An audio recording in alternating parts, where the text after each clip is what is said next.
Guys, it's raining outside today, so we're inside the tiny house, the intern cabin. I'm gonna do some electrical. Pops is gonna work on a lock set on the exterior door over there. So let me go ahead and get the disclaimer out of the way right now.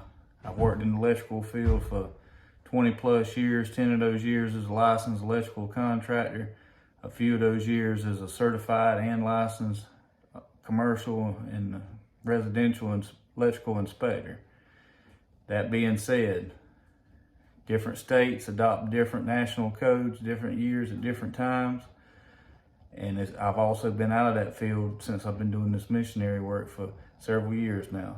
But what I'm going to show you is the way it was right at the last I was in the field by code. And it also is a way that's proven, tried, tested, and it works. It's the right way to do it. So let me turn around and get you on the tripod. And to add to my disclaimer, here's another thought. Codes are a good thing. You'll hear me talk about people lobbying and about codes. Codes are a good thing. They're here to protect the public, the general public.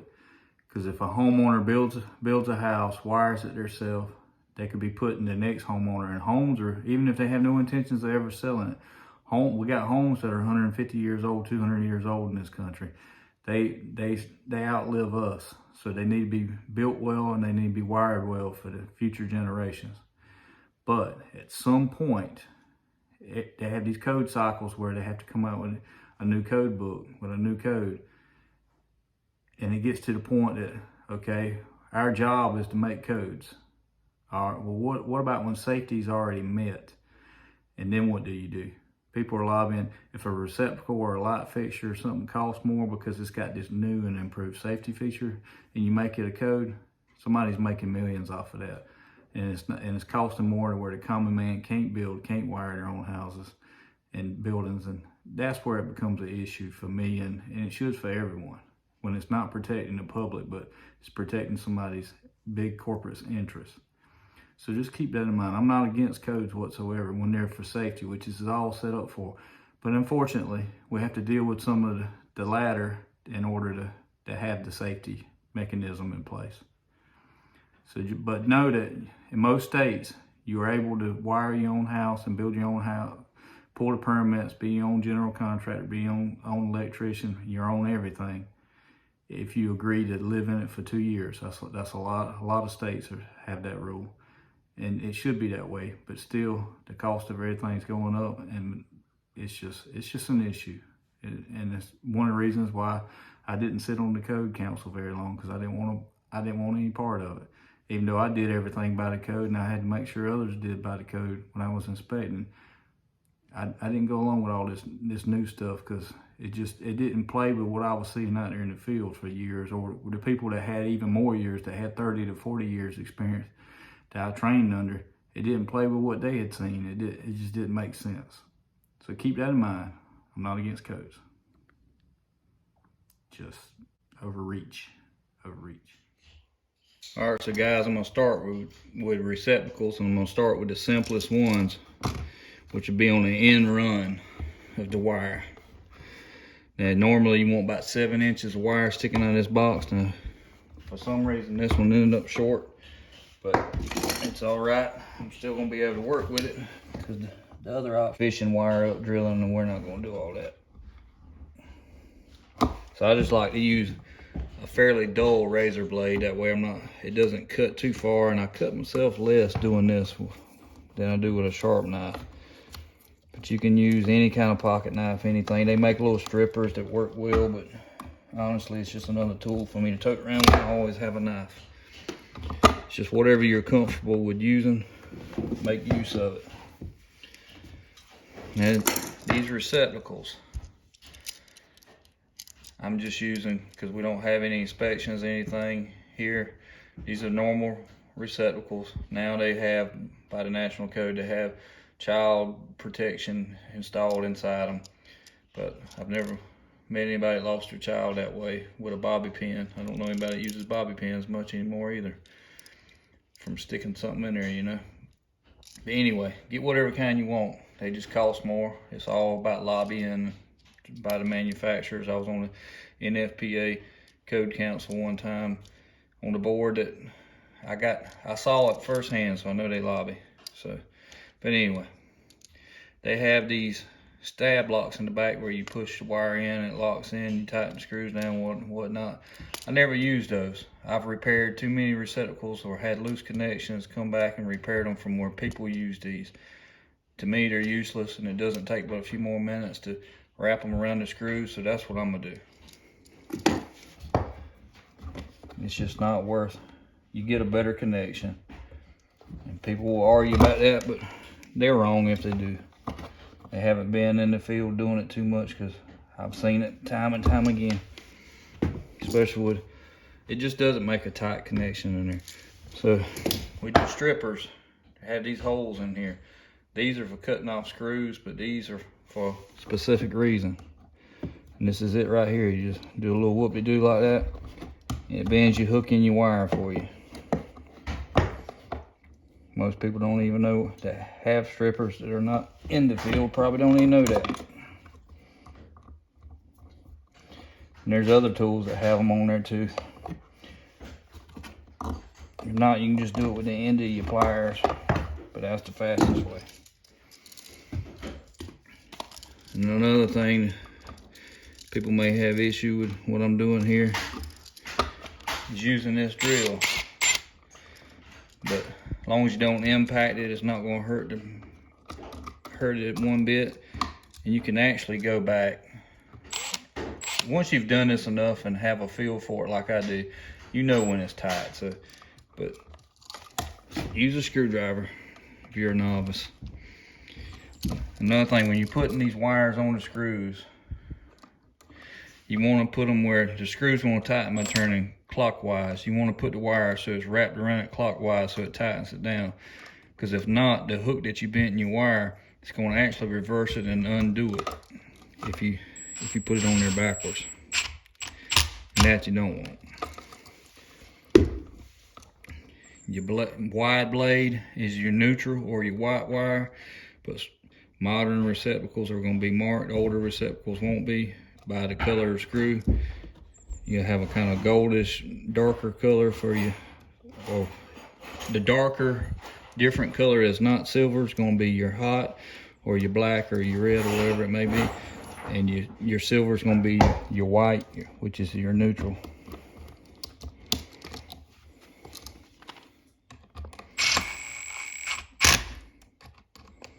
The screw I'm not using, I run it in as well, just because it's not sticking out there. Because if you had a metal box, it can be real close and touch and short.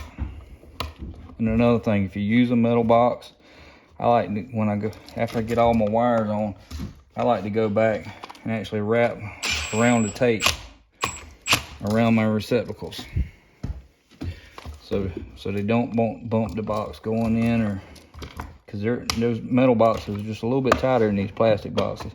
I don't bother with it on these plastic because there's nothing there to short to begin with, and like I said, they're a little bit wider.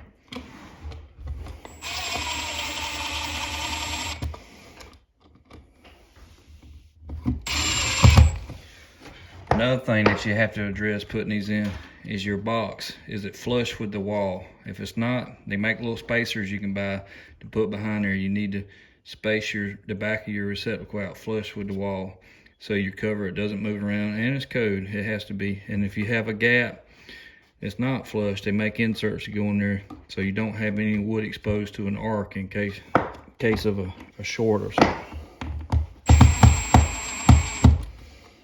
These are pretty well flush, so no spacers needed. The old days, we had to cut like plastic hose to get put back there, where now they have the spacers.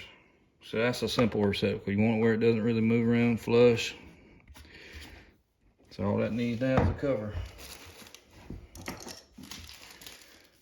And I like to buy the plastic flexible covers that won't break if you over tighten the screw. Now of course these were donated, so these are not going to be those covers, and they're really, so if you over tighten them, you'll hear the snap. Just get, and I like to get oversized because they're just going to cover more imperfections in the wall. Looks like it's square plumb. Just so I know it's me and it's OCD, I turn my slots and my screws straight up and down. Just me.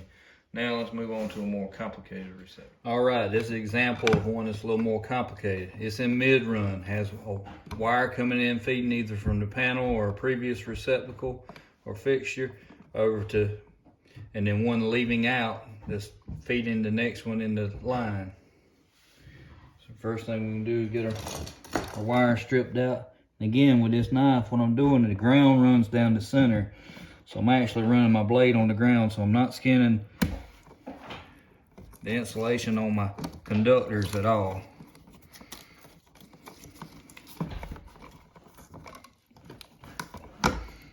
And you don't have to skin it all the way back to where it's entering the box, and you want it as back where you got most of the jacket out of your way as possible, but you don't have to skin it back to the way back up in there or anything like that. So here's where people make a mistake. They'll strip all these wires out, curl them back, and then put them on the receptacle. Because on the receptacle, you have two set screws. They'll come in on one and off on the other. Well, you only have one ground, so what do you do there? You know? Let me get my, hold on just a second, let me grab my other box wire. All right, got my wire nuts. Now, there's a couple ways to do your grounds. You can buy these fancy wire nuts here with a hole in them, and your wire can stick through there when you twist, and you have your hook on the end sticking out of there. Or you can use regular wire nuts and just put a pigtail on there that comes out the back of the wire nut like everything else, and that's fine. What we used to use was a round Buchanan crimp sleeve, and I still use them occasionally. I keep some, but they're expensive. They're made out of copper, but we always use stranded wire because I come from the industrial and a little bit of commercial work, but mostly industrial. So I'm gonna go ahead and strip these wires back. I'm stripping these for wire nuts because I'm gonna pigtail everything. Just makes a better connection. And if your receptacle, the connection were to get hot or something, it didn't lose everything down the line and have more load on the receptacle. The load's not on the screw, on the receptacle. The load's down the line. So what I'm gonna do here, one of these two grounds, I'm just gonna cut shorter. I'm gonna grab my lineman pliers, and contrary to what some electricians will tell you, it is not necessary to twist these wires. Does it make a better connection? Yes, so I'm going to do it. But twisting the wire nut itself is actually sufficient by all means, but I'm a twist, and I suggest to do it yourself or twist too, because it's just going to give you a better result. And I twist these wire nuts till they're good and tight, till you feel the wire actually wanting to twist itself. Now I should have had a little bit longer tail maybe, but that's enough. You gotta remember, don't do this every day anymore.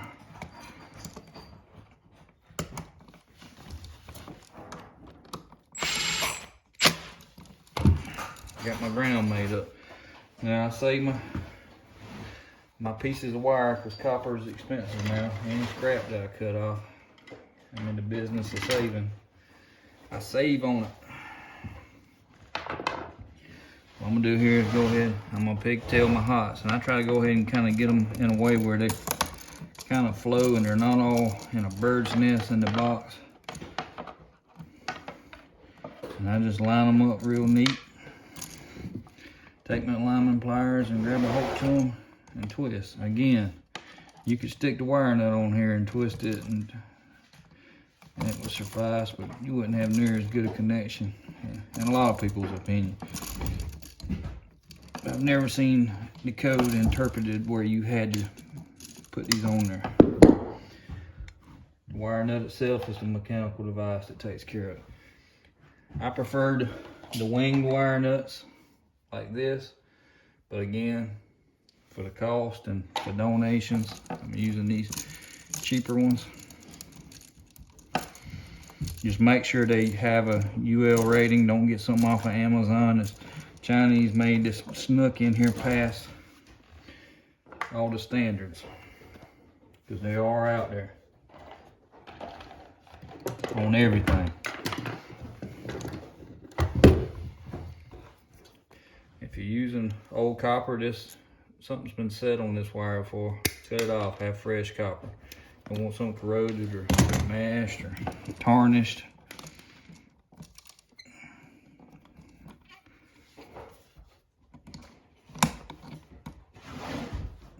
It could be just from laying around the job site and some moisture got into the insulation.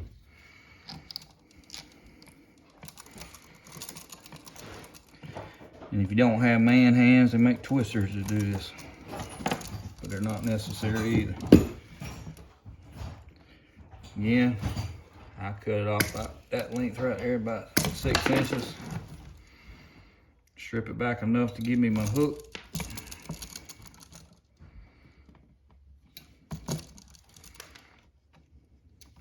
Give my whoop-de-doo hook there. Again, the black goes on the gold screw, which would be the short blade side. I still look every time, even though the color of the screw is gonna be right every time. I'm so used to using older receptacles, either pulling them out and servicing or just back before they colored them. I can still remember using some old stock when I was coming up to the trade. We didn't have, it wasn't so idiot proofed. That hook look. Run that screw in just because it's habit. Now, get them in the box with this stiff Romex or solid wire. Just go ahead and take your connections and your wire coming in and push it back nice and flat in the back. That way you're not fighting it. Now I'm putting my grounds down. There's people that argue and tell you there's a code that says grounds go up. I don't know what they're reading, but they're making an interpretation. They're not telling you what code is. That is not code whatsoever. They wouldn't make devices. Try to plug a kid's nightlight into something with a ground up. 99% of the time that ain't gonna go so well.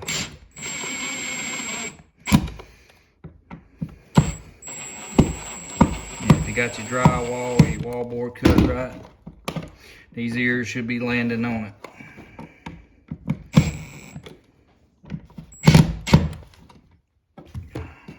Good and smooth. Put the cover on.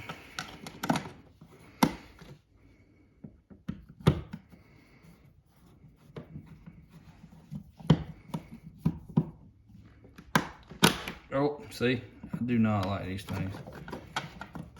That's all right. I have bad nerves in my neck and it affects my right hand. And I can't tell how much pressure, how much torque I'm putting on stuff. And I break stuff all the time, or either I overcompensate and I can't hold on to stuff.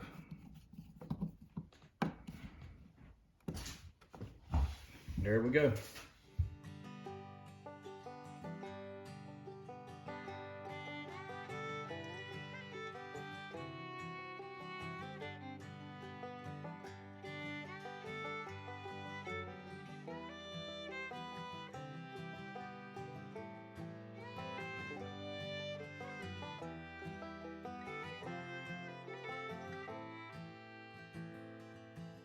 So something else on the receptacles I want to show you. So when you're making these up, this is what it should look like. More pigtails on that than I had on that one. But if you'll notice here, this piece of wire that I had that I used, it's the same size. They're both number 14s, right? But if you look at this, it's probably hard to tell on camera. This is a bigger wire. This is number 12, and those are 14s. This does not matter. Codes are minimums. The smallest wire here in the whole circuit is 14. It's protected by a 15 amp breaker, so we're good. You can have a bigger wire. You can pull all number 10 in your house if you want to and put it all on 15 amp circuits and you'll be fine. I mean, it's just overkill and you spent more money than you should. But you can use a piece of number 12 wire on the pigtail, and there's nothing against that. Now, if this had been, the wires coming in were number 12 and we used a 14 on the pigtail, that would be against code because that wire is not protected by the breaker. And unless we put a 15 amp breaker on there instead of a 20. 20 protects the 12, 15 protects the 14. So just keep that in mind. The smallest wire is what your breaker size comes by. Not the biggest, but the smallest. See, these are all the same. What I like to do, you saw there in the time lapse, I come through and I do all my ground pigtails, do it like an assembly line when I got a row of them like this. All right, another thing, this is gonna be a kitchen. So there's a sink and it's gonna be a wet location. So these are countertop. And there's some rules that apply by code. Like you have to have 2 circuits. You also have to have GFCI protection. A lot of people think that means that each one of these has to be a GFCI receptacle. They don't. I could have one on each circuit protecting the others in the chain. Or I could put all regular receptacles, which is what I'm doing here. I'm not putting in a bunch of expensive receptacles. I'm gonna put in one expensive breaker to protect all of them. You can get a GFCI protection breaker to go in your panel box. Also your bedrooms, there's arc fault rules and all that that come into play too with bedrooms and different rooms of your house. You have to know your codes. I'm not necessarily making this video to teach somebody how to wire their whole house, but I want somebody to be confident enough they can come in instead of paying an electrician whatever their service fee is just for their truck to roll. They have to charge. I did. Way back in the day, it was $50. I'm sure it's 5 times that nowadays. But just to change out a broken or faulty light switch or receptacle, you can do it. Be confident in the fact. Just the biggest things, this is new construction, so I have no power coming in to worry about. But just for your safety, if you don't know what you're doing, shut the whole house off. Either way, be sure for a fact with a tester or whatever that you got the power off to the circuit that you're working on. That's the biggest thing, is your safety while you're doing it. Do not touch live wires. Don't open a box that's got live wires in it. You'll be okay. But other than that, there's nothing to worry about. Just good workmanship is where all of us at. Just do it in a good workmanship-like manner and it'll come out great. And that just means do a good job. Make sure you got everything good and snug and tight. Don't break anything. If you see something don't look right, don't close it up like that. Fix it. This one's gonna be a light switch. And there's different light switches. You have 3-way and 4-way light switches, which is where there's more than one switch in the room. You have a door on each side and you have a switch on each side and it can cut it on and off, or you have 3 or 4 doors. And there's a lot more wiring involved in those, and those are made different. But there's also, with just this regular single pole switch here, there's also 2 ways that you can wire this thing. This has only one piece of wire coming into it because it goes up to our light switch and then jump up to our light fixture. And that fixture to the box in the ceiling has power coming straight from the panel in it, and then this wire lands in it. So what we do is we're only splitting the hot wire. That's what we're switching, is the hot wire. We have to have a ground for safety, and we're splitting a hot wire. So our white in this wire will not be a neutral. It would actually be the return wire, the switch leg that goes back up to the light fixture. So let's get it scanned out, stripped out. But if there's another way you could do it, you could come in with your power into your switch box and then have a single piece of wire going up to your light fixture, and you have simpler work to do up in the ceilings. It all depends on what's the cheapest way or the easiest way for you to wire, or what you prefer. As far as that goes, there's no wrong way. This just happens to be the way I've got this one wired. So I'll strip our wire out. A little bit long. Bend my hooks.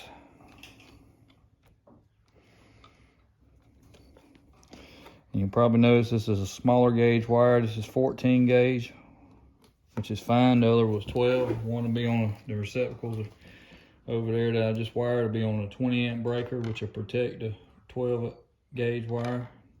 And these will be on 15 amp. These lights right here, because it's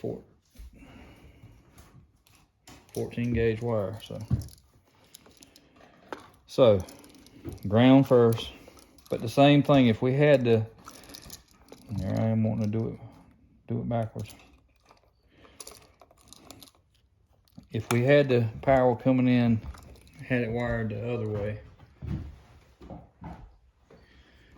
we would I would make pigtails. I would splice my neutrals together and just with a wire nut, put the two and fold them back in the back. That's what I would do first. Then I would pigtail my ground, probably use one of them green wire nuts since I have them. If not, I would just pigtail it with a tail coming out. And then I would have one hot coming to one screw and the one black on the wire coming into the top, black going out to the light fixture on the bottom.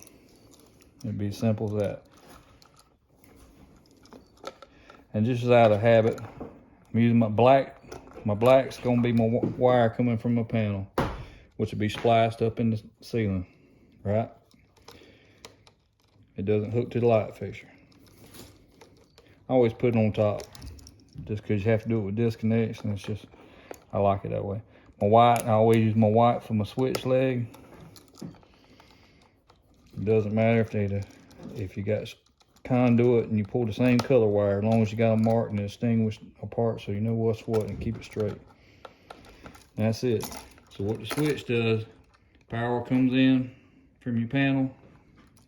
It's off now. Nothing. This goes back up to your light. Turn it on. This goes back up to your light. I wish I had some. The wire was ran the other way, and then I wish I had some 3-ways in here just so you can see them. To show you how to wire them, because that was something I didn't know how to wire a 3-way when I was a helper for a long time. It just like it was almost mind-boggling. And I've had to go to people's houses that did the work themselves. I'm talking about a contractor one time, a general contractor. He just changed out some light switches. Well, they were 3-ways, and they have a third screw on there, and that the color code was on there, but he didn't know anything about it. Well, they were in different positions, the screws. You have what called two travelers and a hot, where the different manufacturers, they mixed that up. Well, he just put it back, unhooked one wire from one switch and put it on there, and the other wire from the old switch, and just swapped it like that, and it wouldn't work. And he didn't understand how the switches work to begin with. So I wish I had a 3-way in here, so I don't. But basically, while I'm putting this cover on, I'll kind of tell you a little about them. You have power coming in on a switch on one side of the room. So you got 2 doors, switch on each side. You got power coming in on one.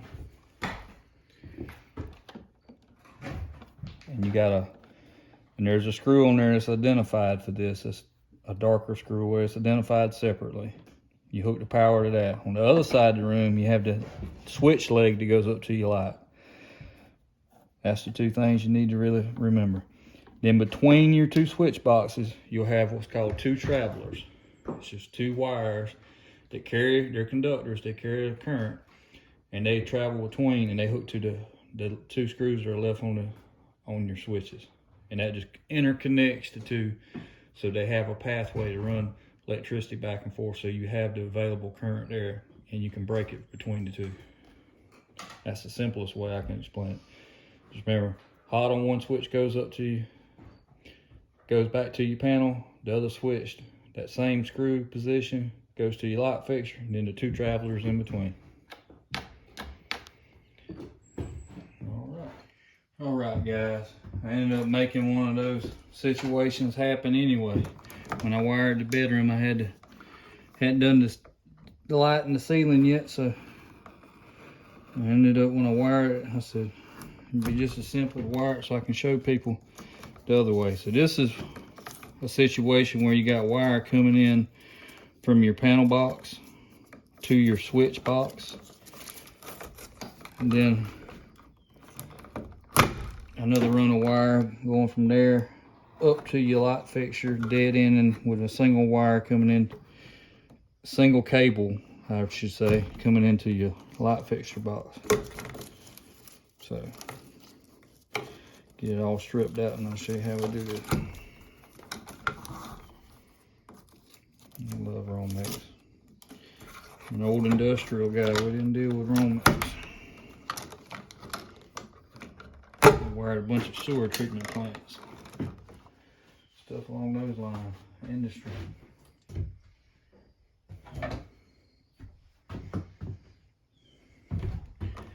So I'm gonna strip these wires out with my lineman pliers just cause I can, and that's what I got on me at the moment.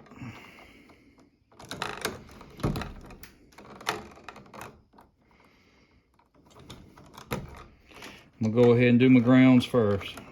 I'm gonna use one of them green wire nuts. So what I'm gonna do is cut one back like that, short.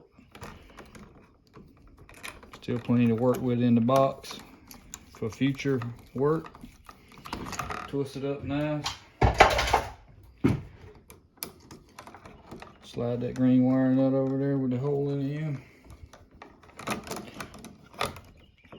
Twist it up till it's good and tight. I don't have my strippers on me right now to bend my hook, but that's all right.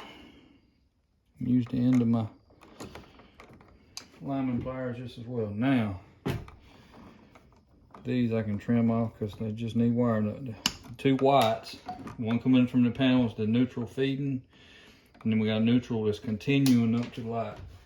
So all we're gonna do is twist those two whites together because you don't have any neutrals on the switch. Sometimes, like at the other switch, you'll have a white on the switch, which is actually a switch leg. But you never have a neutral on a light switch. So this neutral is just being spliced in this box. Fold it back out the way when you push that ground back a little bit. Now we can bend hooks on our hots and our switch, our hot and our switch leg.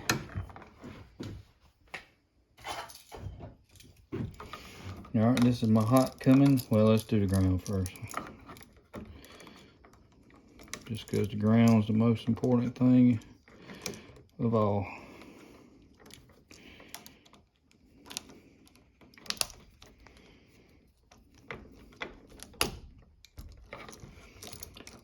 I'll go over this side.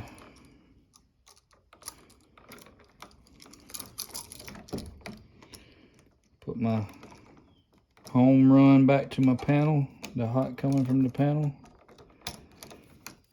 from the breaker on the top side of the switch.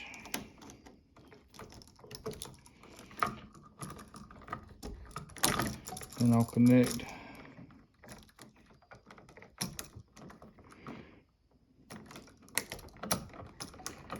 and get my hook squeezed quite tight enough.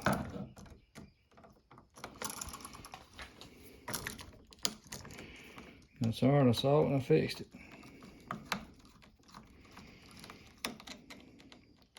And again, anybody that's comfortable doing it can do any of this themselves and save them a buttload of money. In most places, it's perfectly legal for you to do it yourself. Now, this wall is not finished yet for reasons that we're not going to talk about, but we just got to be able to get back in it for a little while. So right now, we're going to go ahead because we're going to have temporary power in here from a generator as we work. So we're going to go ahead and cover this up, make it safe. I left my drill somewhere, so I'm stuck using a screwdriver. The way it all started.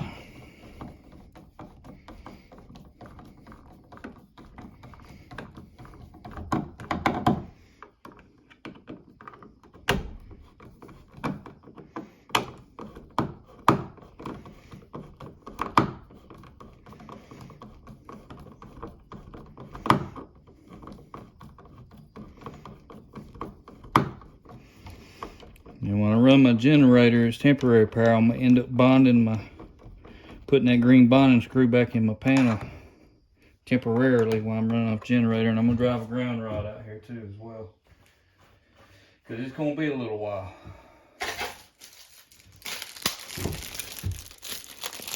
And then we'll unbond it when we get the cable ran back here, because it's a little distance, a little bit of cost.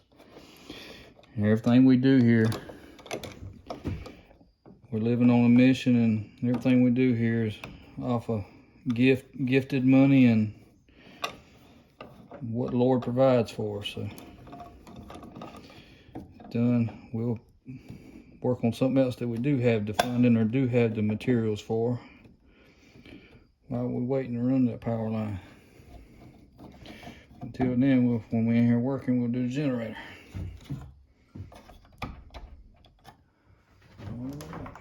That's how you wire one of those.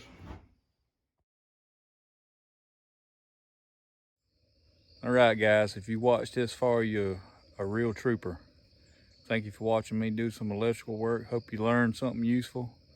And if not, hope you had a good time anyway. Please like and subscribe and follow us on social media. And as always, God gets the glory for all the good in my life, and Jesus Christ is our Lord and Savior. God bless.